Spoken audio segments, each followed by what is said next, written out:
He's got some now, I'm happy to tell you. But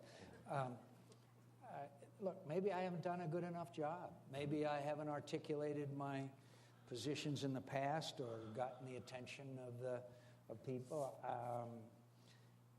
I can only say that some of my opponents used to criticize me for not agreeing with the president for the previous strategy and tactics that were employed. But you just have to do the best you can. I still believe at the end of the day, whether everybody agrees with the position I've taken, whether it be on immigration, whether it be on spending, whether it be on the war, or whether it be on a number of other issues, they will be convinced, whether they vote for me or not, that I stand up for what I believe in. And that's the most important thing to me at the end of the day. As I've said in the past, I would rather lose a political campaign than lose a war. And so I believe that when people start focusing on the campaign and focusing on the candidates and listening to the messages and watching the debates, that at the end of the day that I will be the one that they will choose, not only to be the nominee, but the President of the United States. And you pointed out one of several obstacles that I have to overcome. Now, most immediately, you're going to have to respond to the Lugar-Warner bill. Mm-hmm. How do you respond to that? Because from a perception standpoint, it seems like the Republican Party or the supporters of your position are losing some momentum. Well, we are losing some momentum. Let's have some straight talk. And I have the highest respect and regard for Senator Lugar and Senator Warner.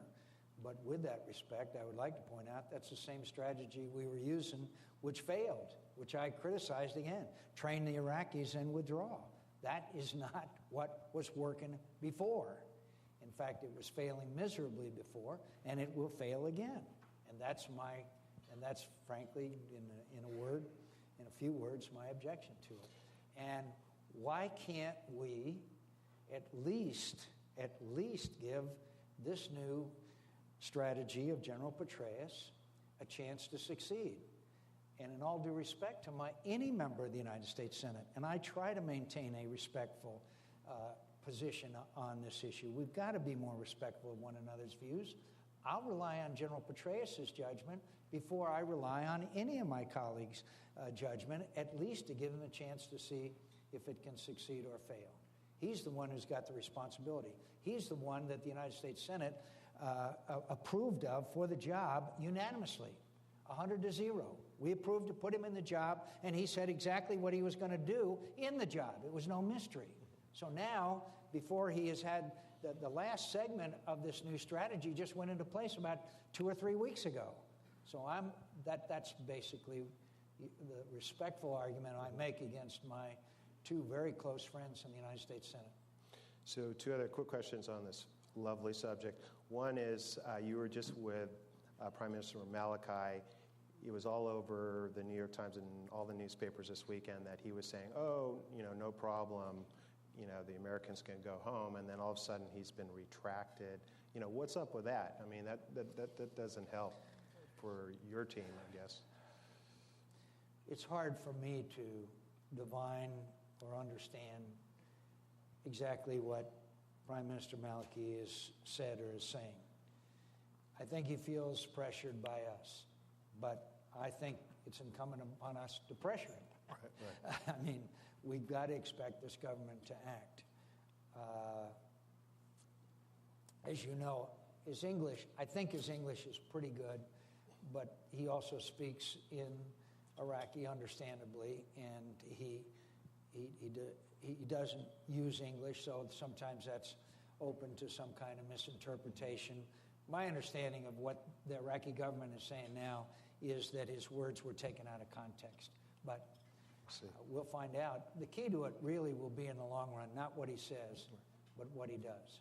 And I hope that he will act along with the rest of the Iraqi government in a more effective fashion.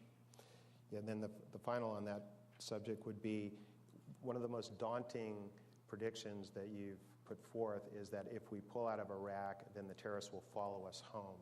Can you provide a little insight onto what that means exactly? It sounds very Well, scary. if you read Zawahiri, if you read Zarqawi, bin Laden, I mean, just what they say. It's not what I say, it's what they say. That Iraq is now part of this struggle. Now, whether Iraq was at the beginning when we invaded is a subject we could discuss for a long time. But Al-Qaeda is well established in Iraq. They are being well supplied by the Iranians and to some degree by the Syrians. They are a great influence in some parts of Iraq. Of course, there's sectarian violence and sectarian hatred. But who is it that blew up the Golden Dome at Samarra? It wasn't a Shia, it wasn't Sunni, it was Al-Qaeda. And they continue to try to stoke the sectarian violence, believing that at the end of the day, they will be able to establish in what, I think it was Zawahiri said, a caliphate in Baghdad, from which they can attack the United States of America, Saudi Arabia, etc., etc. So they're the ones that are saying that the conflict is not over, that this is just a stepping stone towards the eventual destruction, not just of America, but everything we stand for and believe in the world. So I take their word for it, and that's I think one of the convincing arguments that's very hard to counter since it's their argument. So I'm holding a book I just finished. It's a great one I recommend by John McCain about the personal relationship between Franklin Roosevelt and Winston Churchill during World War II. And, one of the things, that impresses the reader is the power of personal diplomacy. And, I think one of the criticisms of the Bush administration is a feeling that they weren't really good schmoozers on the international scene. Is that a fair characterization? And how would you approach personal diplomacy as President of the United States?